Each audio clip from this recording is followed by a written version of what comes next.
ನಾನಿವತ್ತು ಒಂದು diet soup ಯಾವ ತರ ಮಾಡೋದು ಅಂತ ತೋರಿಸ್ತಾ ಇದ್ದೀನಿ. ಸೂಪ್ ನ ಮಾಡೋದು ತುಂಬಾ ಈಸಿ, ಬೇಗ ಆಗತ್ತೆ. ಅದಕ್ಕೆ ಏನೇನ್ ಹಾಕಬೇಕು ಮತ್ತೆ ಇದನ್ನ ಡಯಟ್ ಸೂಪ್ ಅಂತ ಯಾಕೆ ಕರಿತಾ ಇದ್ದೀನಿ, ಅದರಿಂದ ಏನೇನ್ ಹೆಲ್ತ್ ಬೆನಿಫಿಟ್ಸ್ ಇದೆ ಎಲ್ಲದೂ ನಿಮ್ ಜೊತೆ ಶೇರ್ ಮಾಡ್ತೀನಿ. ಈ ಸೂಪ್ ನಾನು ಇವಾಗ ಮಾಡ್ತಾ ಇರೋದು ಹತ್ತತ್ರ ಒಂದು 3 to 4 ಸರ್ವಿಂಗ್ ಅಷ್ಟು. ಬರೀ 1 ಸ್ಪೂನ್ ತುಪ್ಪದಿಂದ ರೆಡಿ ಮಾಡ್ತೀನಿ. ಅದು ಯಾವ ತರ ಅಂತ ನಿಮಗೆ ಶೇರ್ ಮಾಡ್ತೀನಿ. 5 ರಿಂದ 6 ದಳ ಬೆಳ್ಳುಳ್ಳಿ, 1/4 ಇಂಚಿನಷ್ಟು ಹಸಿ ಶುಂಠಿ, 1 ಟೊಮೆಟೊ, 1 ಈರುಳ್ಳಿ, 1 ಮೆಣಸಿನಕಾಯಿ, ಹಾಗೆ ಕಾಫಿ ಕುಡಿಯೋ ಕಪ್ಪಲ್ಲಿ 3/4 ಕಪ್ಪಷ್ಟು ಹೆಸರುಬೇಳೆ ಅಂದರೆ ಮೂಂಗ್ ದಾಲ್ನ ತೊಳೆದು ತಗೊಂಡಿದ್ದೀನಿ. ಹಾಗೆ ಪಾಲಕ್ ಸೊಪ್ಪನ್ನ ನೀಟಾಗಿ ಮಣ್ಣು ಹೋಗೋ ಥರ ವಾಶ್ ಮಾಡಿ 1 ಹಿಡಿಯಷ್ಟು ಪಾಲಕ್ ಸೊಪ್ಪು ತೊಗೊಂಡಿದ್ದೀನಿ. ಇದೆಲ್ಲದನ್ನು ನಾನು ಒಂದು ಕುಕ್ಕರಲ್ಲಿ 1 ಸ್ಪೂನ್ ತುಪ್ಪ ಹಾಕಿ ಅದಕ್ಕೆ ಒಂದು 1/4 ಸ್ಪೂನಷ್ಟು ಸೋಂಪು ಕಾಳು ಹಾಕ್ತಾ ಇದ್ದೀನಿ. ಸೋಂಪು ಕಾಳು ಹಾಕೋದ್ರಿಂದ ಫ್ಲೇವರ್ ತುಂಬ ಚೆನ್ನಾಗಿ ಬರುತ್ತೆ. ಅದಕ್ಕೋಸ್ಕರ ಸ್ವಲ್ಪ ಸೋಂಪು ಕಾಳು ಹಾಗೆ ತೊಗೊಂಡಿರೋ ಅಂತಹ ಶುಂಠಿ ಬೆಳ್ಳುಳ್ಳಿ ಹಾಕಿ ಸ್ವಲ್ಪ ಫ್ರೈ ಮಾಡಬೇಕು. ಅದು ಫ್ರೈ ಆಗ್ತಿದ್ದ ಹಾಗೇ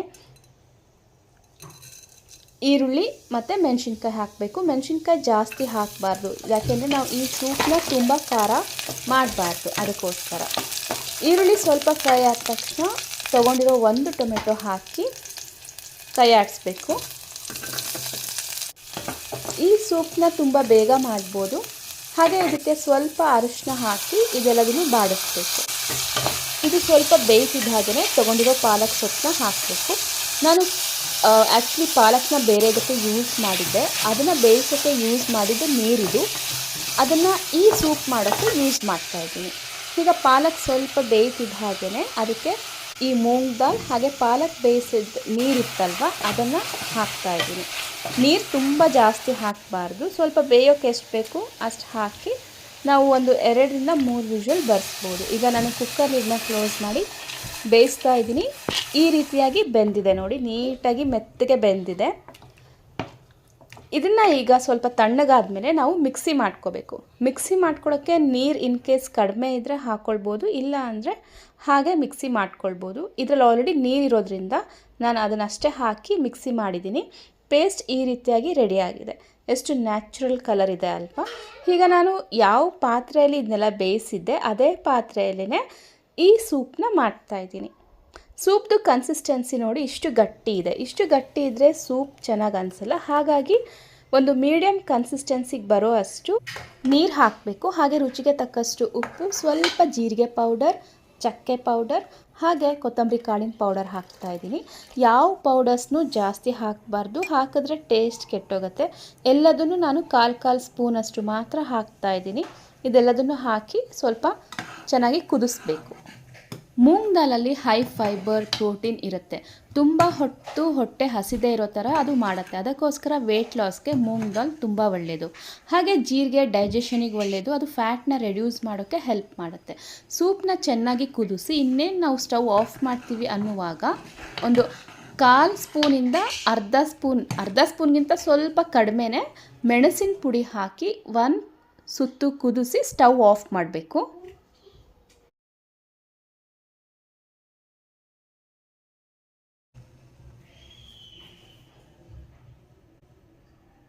ನೋಡಿದ್ರಲ್ಲ ಹೆಲ್ದಿ ಡಯಟ್ ಸೂಪ್ ಯಾವ ತರ ಮಾಡೋದು ಅಂತ.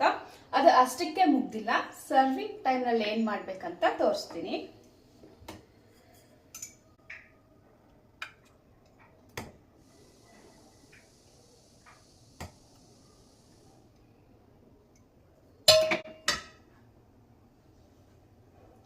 ಇದನ್ನ ಬಿಸಿ ಇರುವಾಗೇನೆ ಕುಡಿಬೇಕು, ಅಂದ್ರೆ ಟೇಸ್ಟ್ ಚೆನ್ನಾಗಿರುತ್ತೆ.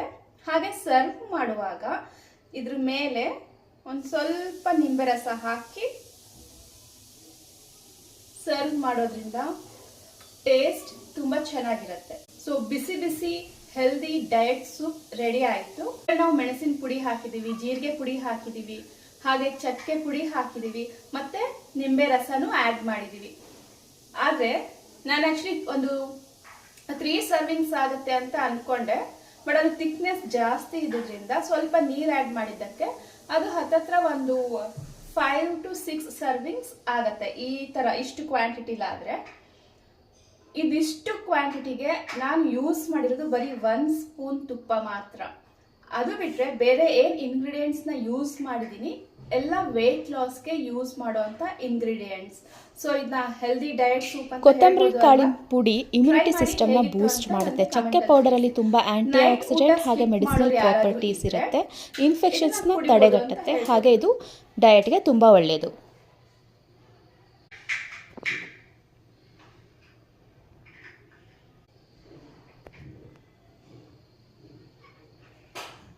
ನಿಮ್ ಜೊತೆ ಇನ್ನೊಂದು ಮಾತು ಶೇರ್ ಮಾಡ್ಬೇಕಿತ್ತು.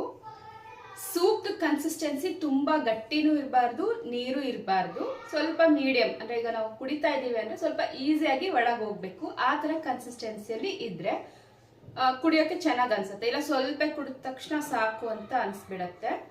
ಹಾಗೆ ನಿಂಬೆ ಹುಳಿ ಹಾಕೋದ್ರಿಂದ ಟೇಸ್ಟ್ ಇನ್ನೂ ಚೆನ್ನಾಗಿ ಬರುತ್ತೆ. ಬಟ್ ಅದನ್ನ ಸರ್ವ್ ಮಾಡಬೇಕಾದ್ರೆ ನಿಂಬೆ ರಸ ಹಾಕಬೇಕು. ನಿಂಬೆ ರಸ ಹಾಕಿ ಸೂಪ್ನ ಕುದಿಸ್ಬಾರ್ದು. ತುಂಬಾ ಟೇಸ್ಟಿ ಸೂಪ್ ಇದು, ತುಂಬಾ ಚೆನ್ನಾಗಿದೆ ಟೇಸ್ಟ್ ಮಾತ್ರ. ಕುಡಿತಾ ಇದ್ರೆ ಅದರಲ್ಲಿ ನಾವು ಮೆಣಸಿನ ಪುಡಿ ಹಾಕಿರೋದ್ರಿಂದ, ಮತ್ತೆ ನಾನು ಒಂದೇ ಮೆಣಸಿನಕಾಯಿ ಆಡ್ ಮಾಡಿದ್ವಿ ಇಷ್ಟು ಕ್ವಾಂಟಿಟಿಗೆ.